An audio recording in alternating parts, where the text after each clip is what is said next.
आइए कुछ महत्वपूर्ण बिंदुओं पर हम चर्चा करें। अति रोचक समाचार आपके सामने प्रस्तुत करने जा रहा हूँ। मामला बड़ा विचित्र है।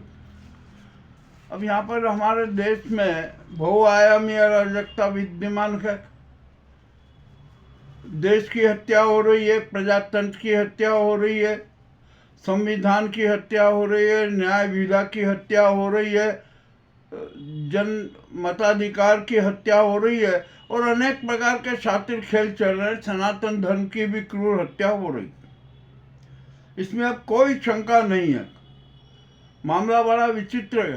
तो आइए हम सबसे पहले बात करते हैं कि ये SIR का जो नाटक किया जा रहा है ना, ये प्रजातंत्र की हत्या का नाटक है। ये जो जनता के मताधिकार की हत्या का नाटक है, इसमें कोई छिपा हुआ नहीं है। और ये सरकार चाहती है कि अब देश में किसी भी प्रकार का चुनाव नहीं हो, और यदि चुनाव हो भी ना तो जो मतदाता है ना, जो इनके पक्षकार हैं, उनके ही नाम मतदाता सूची में रहे, अन्यों के नाम नहीं रहे। 8 करोड़ मतदाताओं के नाम काटे जा रहे हैं। 8 करोड़। अब ये कौन है? 8 करोड़ भारतीय है ना। और ये सरकार कहती है कि अरे ये घुसपैठियां। अरे भैया, 8 करोड़ घुसपैठिए कैसे हो सकते हैं? और मान लीजिए 8 करोड़ घुसपैठिए हैं, तो आपकी सरकार क्या कर रही थी?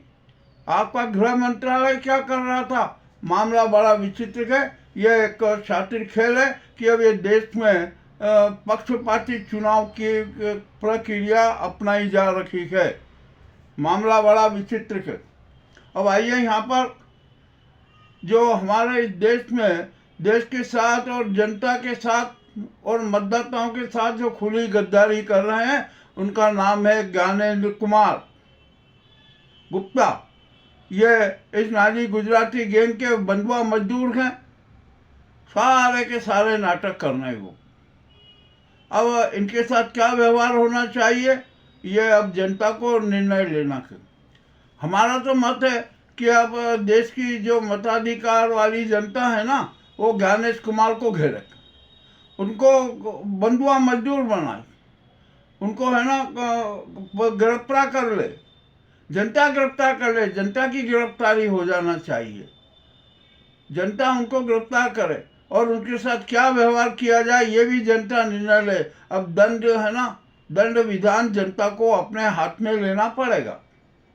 आइए हम यहाँ पर बात करते हैं कि ज्ञानेश कुमार के खिलाफ कलकत्ता में FIR दर्ज हुई। और FIR दर्ज इसलिए हुई कि जो उन्होंने गलत ढंग से मतदाता नाम काटने का जो नाटक किया था ना, उसको लेकर 3 लोगों की मौत हो गई। एक ने आत्महत्या कर ली, दूसरे में आप उनको नोटिस भेज रहे हो, और नोटिस भेजने से आदमी बड़ा बेचैन हो जाता है कि ये क्या है, क्या नाटक है। उसको ये शंका हो गई कि अरे ये मुझे बांग्लादेशी घोषित कर रहे हैं, और वहाँ डिटेंशन सेंटर में भेज देंगे या बांग्लादेश में भेज देंगे। तो ये भी, इसके कारण भी मौत हो गई। एक और मौत हुई है। ये 3 मौत हो गई है, और 3 मौतों को आधार बनाकर FIR दर्ज की गई है ज्ञान कुमार गुप्ता के खिलाफ। अब देखना है कि अब बंगाल पुलिस कलकत्ता से दिल्ली जाकर चुनाव आयोग के कार्यालय में ज्ञान कुमार गुप्ता को गिरफ्तार करेगी। यह बड़ा मुद्दा है। गिरफ्तार तो होना चाहिए, इसमें कोई शंका नहीं है। चाहे कोई भी हो, प्रधानमंत्री हो, गृह मंत्री हो, चुनाव आयोग हो, छोटा बड़ा कोई भी आदमी हो, यदि FIR दर्ज है तो उसकी गिरफ्तारी होना चाहिए। किंतु उस नाजी सरकार ने एक ऐसा कानून बना रखा है, एक ऐसा नया संशोधन प्रस्तुत कर दिया कि जो मुख्य चुनाव आयुक्त है ना, वो जब तक पद पर है उसकी कोई गिरफ्तारी नहीं हो सकती। यह कानून अपने आप में अवैध है।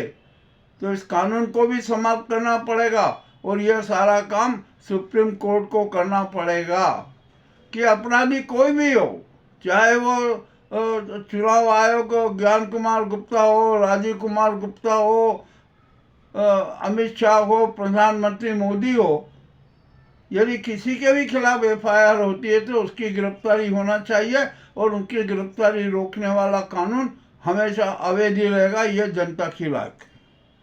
मामला बड़ा विचित्र है। अब देखना पड़ेगा हमें कि क्या हो रहा है, क्या नहीं हो रहा है। अब यहाँ पर किस प्रकार से हमारे देश में नाटकबाजी चल रही है, ये राजनीति और धर्म के पंडों और गुंडों के कितने नाटक चल रहे हैं, ये भी अपने आप में बड़े विचित्र हैं। अब आप देख लीजिए इंदौर का एक मामला, गंदा पानी सप्लाई किया गया और उससे लोग बीमार हुए, 18 लोगों की मौत हुई, और भी अभी आईसीयू में भर्ती हैं, 3-4 की हालत खराब। तो मामला बड़ा विचित्र हो गया। ये तो सारी लापरवाही है ना, ये लापरवाही हुई, शासन की लापरवाही, प्रशासन की लापरवाही, नेताओं की लापरवाही। और इंदौर हाई कोर्ट ने तो इन सबको सबक सिखा दिया, इनको करारा झटका दे दिया, मगर आखिरकार ये सुधरेंगे नहीं। देखिए एक बहुत बड़ा कारण है कि हमारे यहाँ पर पहले लोक स्वास्थ्य यांत्रिकी विभाग अलग से एक विभाग हुआ करता था, उसका मंत्री अलग होता था, उसके अफसर सब अलग होते थे। परंतु सरकारों ने पीएचई को नगरीय निकायों के अंतर्गत कर दिया, और जिसमें वह कुछ भी व्यवस्था नहीं कर पा रहे हैं। पहले ही तो उनके कहने बजट का समस्या रहती है, और जो दूसरे जो है पक्षपात है, वहाँ पर नेताशाही चलती है, भ्रष्टाचार चलता है, कोई अफसर किसी की सुनने को तैयार नहीं होता है, और राजनीति चलती है। तो ये तो सारा दोष है ना, सरकार का भी है, प्रशासन का भी है, और नेता लोगों का भी है। तो उनके खिलाफ भी कठोर कार्रवाई होना चाहिए, किसी भी सूरत में होना चाहिए। अब तो ये जनता कह रही है, अब जनता मानेगी नहीं। और फिर यह गंदे पानी की, प्रदूषित पानी की समस्या अब मध्य प्रदेश की भी नहीं रही, गुजरात में हो रहा है, झारखंड में हो रहा है, हरियाणा में भी मामले उजागर हो रहे हैं। ये गंदा पानी आखिरकार कब तक सप्लाई होगा? क्या यह सरकार का दायित्व नहीं बनता है कि शुद्ध पानी जनता को उपलब्ध करा, शुद्ध हवा जनता को उपलब्ध करा, और ध्वनि प्रदूषण भी पर भी नियंत्रण होना चाहिए, परंतु सरकार कुछ नहीं कर रही। और आपको एक बहुत बड़ी मजेदार बात बताऊं कि हमारी ये जो मोदी गोदी सरकार है ना, ये नाजी सरकार, ये तो जल को बेच रही है, भूगर्भ जल तक को बेच रही है। हमारे हिमालय में लगभग 75,000 झरने सक्रिय रहते थे। मामला तो बड़ा विचित्र हो गया कि 60% 60 से 65% झरने बिल्कुल बंद हो गए, सूख गए। क्यों सूख गए, ये भी आप जरा देख लीजिए, कारण जानिए, मगर सरकार ने आज तक कोई कानून नहीं। चले ये झरने सूखे, परंतु पैक बॉटल वाले पानी के उद्योग बराबर निरंतर जारी हैं।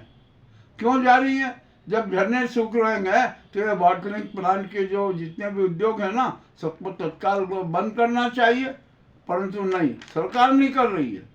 और अब तो जनता भी है ना, बोतल पैक पानी पी रही है, और बेचारे जो गरीब हैं, जो मध्यम वर्गीय हैं, जो दलित हैं, वो गंदा पानी पी रहे हैं, और पीने के साथ उनकी मृत्यु हो रही है, अनेक प्रकार की बीमारी हो रही है। तो जो ऐसे परिवार है ना, जो प्रदूषित जल के से मुक्ति चाहते हैं, अब वे आरओ प्लांट लगाने का सोच रहे। आज भी हमने जब बाजार में जाकर किया ना, तो लीटर के हिसाब से एक आरओ प्लांट 4,000, 4,500, 5,000 का बढ़ता। अब कहाँ से लाएगा गरीब आदमी, कहाँ से लगाएगा? ये तो सरकार का दायित्व है ना। और जो सरकार स्वस्थ पानी नहीं दे सके, शुद्ध पानी नहीं दे सके, शुद्ध हवा नहीं दे सके, उस सरकार को अपने पद पर बने रहने का अधिकार नहीं है। उसको तो तत्काल त्याग पत्र दे देना चाहिए। और राष्ट्रपति को चाहिए कि जिन जिन प्रदेशों में गंदे पानी का खेल चल रहा है ना, वहाँ की सरकार को तत्काल भंग करे और वहाँ पर राष्ट्रपति शासन लागू करे।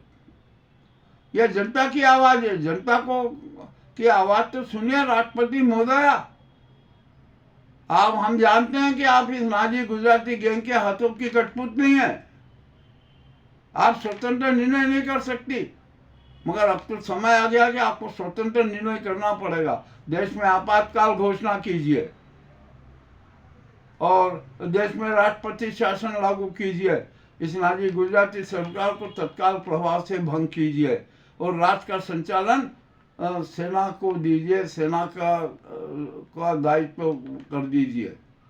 केयर टेकर पीएम भी सीडीएस को बनाइए और हमारे जो सीजीआई है ना, उनको केयर टेकर पीएम का न्यायिक एवं विधिक सलाहकार बनाए। ये जनता की आवाज है, जनता का वो सुझाव है, आपको अनिवार्य रूप से मान्य करना होगा।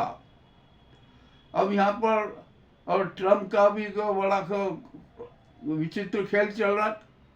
वेनेजुएला के तेल भंडार पर अमेरिका का अधिकार हो गया।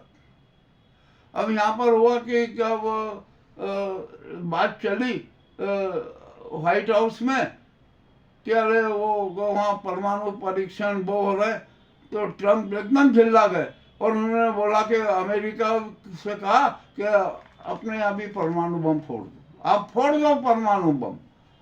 इस आदेश से पुतिन की भी जो जज्बात थे वो हिले कि अरे यदि ऐसा हो गया तो क्या होगा। और ट्रम्प की इस घोषणा से जेलेंस्की बेहद प्रसन्न हुए।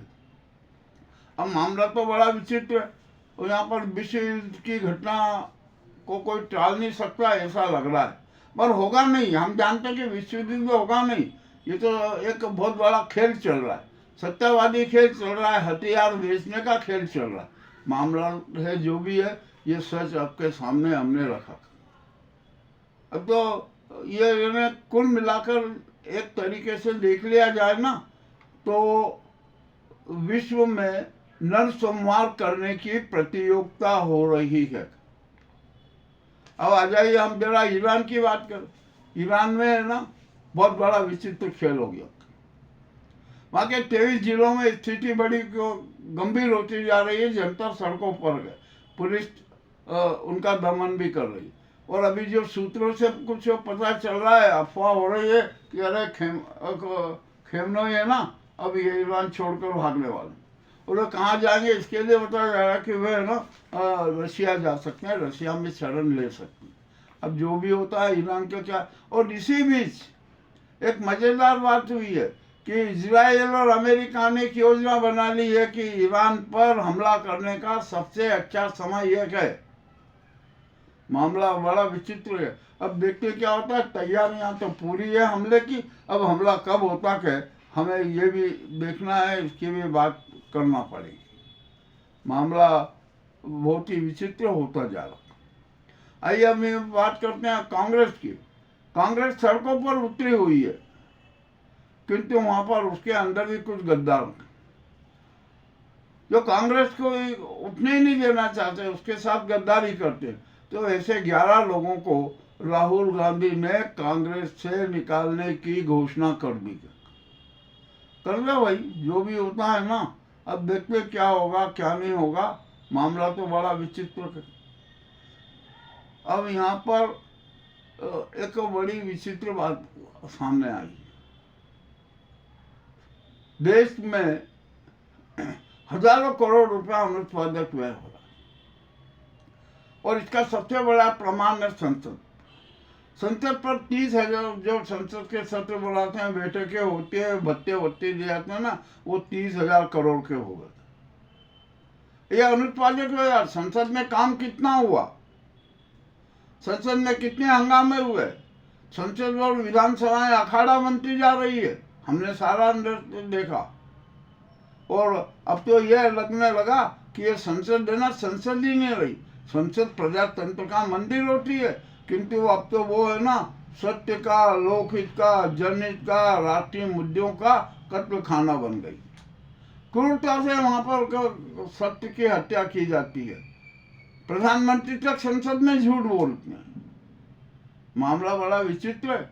अब इसके बारे में भी सोचना पड़ेगा कि जो देश में अनुत्पादक व्यय जो हो रहा है ना, उस पर नियंत्रण करने की जरूरत है। अब कौन नियंत्रण करेगा, क्या करेगा, ये अब देखना पड़ेगा। दिल्ली की विधानसभा में भी बड़े विचित्र खेल हो रहे हैं, वो भी अखाड़ा बन गया। और हम तो देखना है ना कि हमारे यहाँ की संसद और विधानसभाएं अखाड़े में ही तब्दील हो गई है। यहाँ पर जनहित की कोई बात नहीं होती, राष्ट्रहित की कोई बात नहीं होती। मामला बड़ा गंभीर है। चलिए ठीक है, जो भी होता है ना, ये सब होता ही रहेगा। अब यहाँ पर हमारे देश में एक संघ के बारे में भी बड़ी विचित्र स्थितियां हो रही। संघ ने एक बड़ी घोषणा कर दी वृंदावन की बैठक में कि अरे संघ को अपना विस्तार करना है। करो भैया, खूब विस्तार करो, किसने नकारा बोला, परंतु आपके चेहरे पर जो जितने नकाब थे ना, वो तो सारे उलट गए। तो संघ को ये बताना पड़ेगा कि उसके पास में खरबों की संपत्ति और जमीन कहाँ से आई, कैसे आई, विदेशों से कितना माल मिला। ये भी मामला बड़ा विचित्र है। इन सरकारों ने कितना दिया, कितनी जमीनें दी, कितना धन दिया, किस किस बहाने से दिया, इसकी भी अब जांच होना चाहिए। अब हमारी ये सरकार है ना, नाजी सरकार, ये भी सुप्रीम कोर्ट को अपना गुलाम बनाना चाहती है और न्याय विधा को समाप्त करना चाहती है। अभी वर्तमान में सीजीआई है जो अच्छे निर्णय भी दे रहे हैं, लोग उनकी प्रशंसा भी करते हैं और कुछ आलोचना भी हो रही। तो वहाँ पर एक बहुत ही निष्पक्ष जज भी है, महिला जज है जिनका बहुत अनुभव है, वे भी सीजीआई बनने वाली है। सीजीआई होगी तो उन पर भी ये नाजी गैंग की जो चेहरे हैं वो निगाह गड़ाए हुए हैं कि किसी भी तरीके से नाग रत्ना जी को प्रभावित किया जाए। मामला बड़ा विचित्र हो रहा है।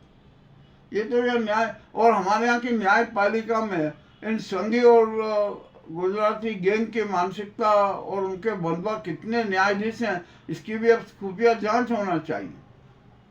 मामला तो बड़ा विचित्र है। अब जांच करेगा कौन,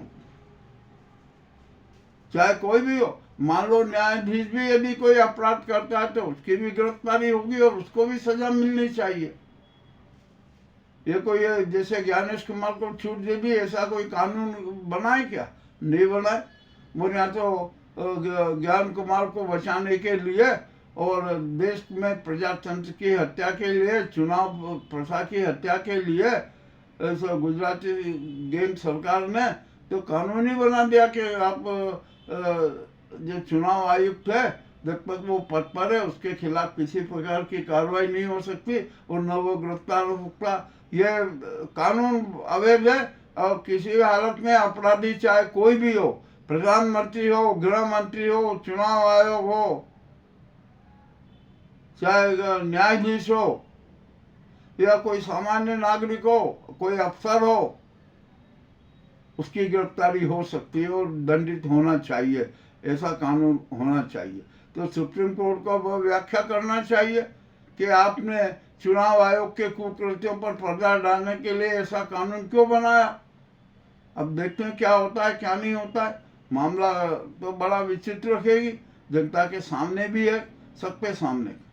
तो देश की हालत बहुत नाजुक होती जा रही है। देश का महापतन हो रहा है, बहुआयामी महापतन हो रहा है।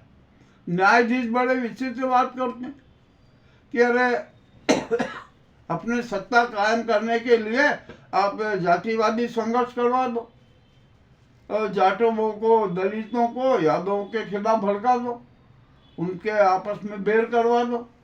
ये भी सारे नाटक हो रहे हैं, ये भी शातिर खेल खेला जा रहा है। और ये बात कौन कह रहा है? न्यायाधीश कह रहे हैं। न्यायाधीश जो पूर्व न्यायाधीश हैं उन्होंने कही, मैं कोई अपनी मर्जी से नहीं कह रहा हूँ। जो न्यायाधीश का जो बयान आया ना वो बात कर रहा हूँ। तो न्यायाधीशों को क्या जरूरत है राजनीति करने की? भैया मगर क्या करें, यहाँ पर तो इनको भारत में अपनी तानाशाही स्थापित करना है, मनुवाद स्थापित करना है। तो इसके लिए जो न्यायाधीश है ना, वो न्यायाधीशों की भी भर्ती करते जा रहे हैं। अपने उनके पक्ष के न्यायाधीशों की भर्ती करते जाना है ताकि उसके सरकार के पक्ष में, नाजीवाद के पक्ष में न्यायिक निर्णय होते रहे। ये जो मैंने आपके सामने आज बहुत कड़वी बातें प्रस्तुत की है, कड़वे तथ्य प्रस्तुत किए हैं, कड़वे संवाद प्रस्तुत किए हैं, इन पर अब जनता को सोचना। और हमारे यहाँ की जनता भी भ्रमित है, वो आत्मदर्शन नहीं करती है, आत्मचिंतन नहीं करती है, विवेकवादी निर्णय नहीं लेती है, भ्रमित हो जाती है, ये उसका अपराध है। तो अब जनता को ऐसा नहीं होना चाहिए, अपना आत्मदीप प्रज्वलित करना है, विवेक दीप प्रज्वलित करना है, और सकारात्मक विवेकवादिता के साथ राष्ट्रवाद के लिए जिंदा रहना है, संविधान के लिए जिंदा रहना है, राष्ट्रीय रक्षा के लिए जिंदा रहना है, सनातन धर्म के लिए जिंदा रहना है, न्याय विधा की रक्षा के लिए जिंदा रहना है। ये हमारा सच्चा नागरिक कर्तव्य। और हमारा सनातन धर्म तो है ना, कितना महान है, उसी के कारण तो हम विश्व गुरु बने हुए हैं। ये कोई स्वघोषित विश्व गुरु, धर्म गुरु, इनसे कुछ नहीं होना है। जो अपने आप को नॉन बायोलॉजिकल में विष्णु के अवतार बताते हैं, इनसे कुछ नहीं होना है। ये तो सब सत्ता के स्वार्थी तत्व हैं। ये किसी भी तरीके से अपना साम्राज्य चाहते हैं, सत्ता सुंदरी को अपने बाहों में हमेशा के लिए लपेटना चाहते हैं। अब जरा नए भारत की कल्पना कर लीजिए, नए भारत की कल्पना कैसी हो रही है। आप हंसेंगे, हमने कल जो एपिसोड में बताया था कि हमारे यहाँ किस प्रकार के नाटक हो रहे हैं। प्रकृति के साथ खिलवाड़ हो रहा है, हमारे धर्म के, सनातन धर्म के साथ खिलवाड़ हो रहा है, समाजों के साथ खिलवाड़ हो रहा है, इंसानों के साथ खिलवाड़ हो रहा है। तो ऐसी सरकार से क्या मतलब है? ऐसी सरकार को उखाड़ फेंकी है। तो ये तो दायित्व राष्ट्रपति का, राष्ट्रपति का सारा दायित्व है राष्ट्र की रक्षा का। उन्हें कठोर कदम उठाना चाहिए, परंतु वे उठाने नहीं पा रही। अब जो जनता भड़कती जा रही है, राष्ट्रपति के खिलाफ भी जनता में विचार फैल रहे, ये अच्छी बात नहीं है, राष्ट्र के लिए शुभ संकेत नहीं है। मामला बड़ा गंभीर है, स्थिति बड़ी खराब होती जा रही है। हम महापतन की ओर जा रहे हैं, महंगाई से त्रस्त हैं, महंगाई का कोई उपचार नहीं हो रहा है। और यहाँ पर जीडीपी है ना, फर्जी जीडीपी बताई जा रही है। और यहाँ पर बस कर्ज कर्ज कर्ज ले लो, सबको कर्ज दे दो, ये कर दो, अनुत्पादक व्यय कर दो, ये भी राजनीति चल रही है। आज हम IMF के सबसे बड़े कर्जदार के रूप में हम भारतीयों पर 32,000 का, प्रत्येक भारतीय पर 32,000 का कर्ज है। आखिरकार ये कर्ज का जाल कैसे कटेगा, इसका भुगतान कैसे होगा? और ये पीएम टेकर फंड में है ना, केयर फंड में, उसकी भी जांच होना चाहिए। मामला बड़ा विचित्र हो रहा है देश में, यहाँ पर कुछ भी नहीं हो रहा है। और हमारे यहाँ की जो संवाद पालिका है ना, संवाद पालिका और खबर पालिका, इसने तो अपनी आत्मा ही बेच दी। अरे इनकी आत्मा ही मर गई। ये तो है ना, मृत आत्मा का बोझा ढोते हुए चल रहे अपने स्वार्थ के लिए। तो हमारे देश में अब तो स्वार्थवाद है ना, राष्ट्रवाद पर भी बहुत भारी हो गया। जिधर देखो उधर स्वार्थ स्वार्थ स्वार्थ की बात होती है। स्वार्थ के साथ हर प्रकार की गद्दारी कर जाती है, टोपेबाजी कर जाती है, राष्ट्र के साथ गद्दारी कर जाती है। और ये हिंदू मुस्लिम की और सांप्रदायिक भावना भड़का कर है ना, देश में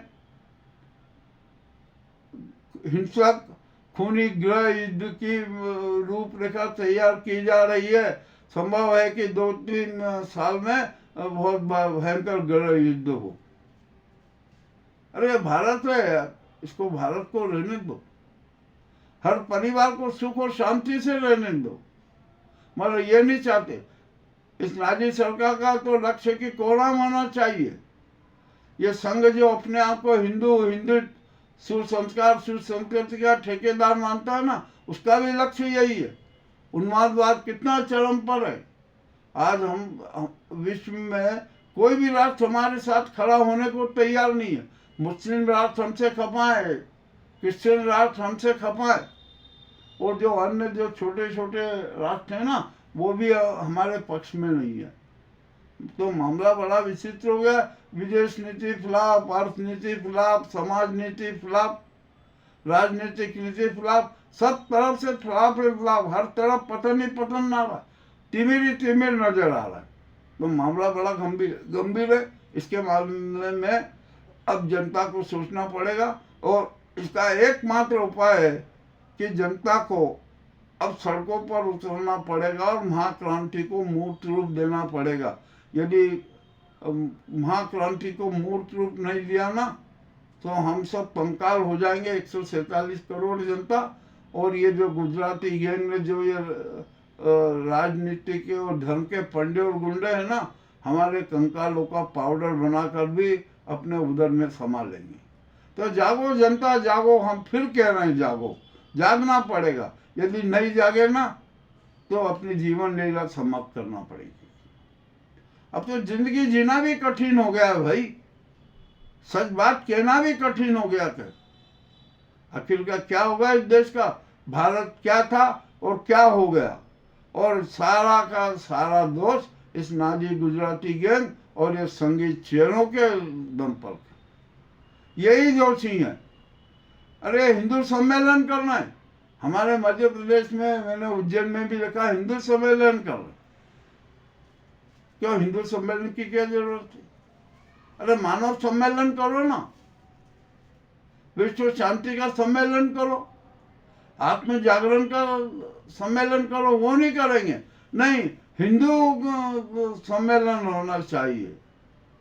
और ये हमारे देवी देवताओं का भी कितना अपमान कर रहा है, उनका कितना राजनीतिकरण कर रहा है, ये भी एक दुख भरी बात। तो ये सारी कड़वी बातें, ये कोई परिकल्पना नहीं है। जो घटित हो रहा है मैं उसी का विवरण आपके सामने प्रस्तुत कर रहा हूँ। आपको कैसा लगा यह हमें अवश्य बताएं। अरे हम तो विवेकानंदवादी हैं, वैदिक धर्म में विश्वास रखते हैं, सनातन धर्म में विश्वास रखते हैं, सत्य में विश्वास रखते हैं। और सभी इनके लिए हम अपना जीवन भी बलिदान कर सकते हैं, हर प्रकार का त्याग कर सकते हैं। हम कट्टर राष्ट्रवादी हैं, हम कट्टर धार्मिक नहीं बनेंगे, हम कट्टर आध्यात्मिक बनेंगे, हम कट्टर समाजवादी बनेंगे। यह हमारे यहाँ का चरित्र है और जनता का चरित्र ऐसा ही होना चाहिए, उसकी भावनाएं भी ऐसे ही होना चाहिए। अब दिक्कत यह है कि यहाँ पर जनता को क्या करना, जो ये राष्ट्रद्रोही तत्व है, समाजद्रोही तत्व है ना, ये मैं इनको स्वदेशी आतंकी कहता हूँ। ये स्वदेशी आतंकी है और आतंकवाद की समाप्ति, चाहे वो विदेशी आतंकवाद हो, स्वदेशी आतंकवाद हो, उसकी समाप्ति करना, उसका अंतिम संस्कार करना 147 करोड़ जनता का दायित्व है, उनका राष्ट्र धर्म है। तो आइए हम सब अब मिलकर राष्ट्र धर्म निभाएं, सनातन धर्म निभाएं, वसुदेव कुटुंबकम की भावना को मूर्त रूप दे, प्राणियों के रक्षा की बात करें, हम हिंसा की बात न करें, किसी का अपमान न करें, सर्व सम्मान की भावना हमें होना चाहिए, चाहे वो किसी भी पंथ की हो, किसी भी आराधना स्थल की हो। यह जरूरी है अब राष्ट्र के लिए, इससे ज्यादा महत्वपूर्ण तत्व तो कोई नहीं हो सकते। और यही कट्टर राष्ट्रवाद होगा। तो अब जनता को 147 करोड़ जनता को कट्टर राष्ट्रवादी बनना पड़ेगा, कट्टर समाजवादी बनना पड़ेगा, सच्चा सनातन धर्मी बनना पड़ेगा। और जो हिंदू राष्ट्र मनुवाद की जो भावनाएं भड़काई जा रही है ना, ये सब व्यर्थ है। आप हमारे भारत में हिंदू, सच्चे हिंदू कितने जरा ये बताएं, हिंदूवादी तक। और हिंदू की परिभाषा बताइए कि सच्चा हिंदू कौन होता है, मगर ये कुछ भी नहीं बता सकते। यहाँ तो बस इनको जनता को भ्रमित करना है, किसी भी तरीके से कुछ भी इवेंट करते रहो, जो सांप्रदायिकता भड़काने के, जनता को भ्रमित करने के, जनता को मूर्ख बनाने के इवेंट करते करते जा रहे और करते रहेंगे। तो हमें ऐसे तत्वों की जरूरत नहीं है, राष्ट्र को ऐसे तत्वों की जरूरत नहीं है। ये खुला संदेश है, हमारी खुली भावना है। आपको आज की ये कड़वी बातें कैसी लगी हमें अवश्य बताएं। बहुत बहुत धन्यवाद।